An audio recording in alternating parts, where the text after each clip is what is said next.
SSC জিডির ব্যাপারে তোমাদেরকে আমার কিছু বলার ছিল, যে বিএসএফ সিআরপিএফ আরবি চাকরির জন্য যারা চেষ্টা করছো, এ ধরো অগ্নিবীর চাকরিতে অনেক ছেলে গেছে, তারা এখন বর্তমানে তারা চেঞ্জ হয়ে যাবে, মানে অগ্নিবীর 4 বছর কমপ্লিট হয়ে যাবে। কেউ যদি চাকরি পায় বিএসএফ সিআরপিএফ এসএসসিতে তাহলে ভালো আছে তাদের অবস্থা, আর যদি কেউ না পায় তাদের অবস্থাটা কোথায় দাঁড়াবে তুমি ভাবো। স্টেট পুলিশেও তো মুশকিল আছে।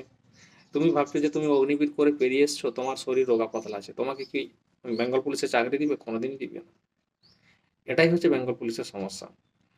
এসএসসি তো তোমাকে পরীক্ষা মাঠ মেডিকেল তো করতেই হবে, এটাই হচ্ছে মেন প্রবলেম। তো সব ছেলে এটা কমপ্লিট করতে পারবে না। ঠিক আছে, এখন আমাকে যদি বলে যে তুমি আগে চাকরি পেয়েছো এখন আমাদের সাথে পাবে না, তো এই কথাটা যে বলে না সে সত্যি মূর্খ নয়, মহামূর্খ। কারণ আমি বলে দিচ্ছি, প্রত্যেকটা মানুষের একটা সময় নির্ধারিত করা থাকে। বয়স বা সীমা হচ্ছে 18 থেকে 23 বছর। তো এই বয়সটা সরকার কেন দেয়?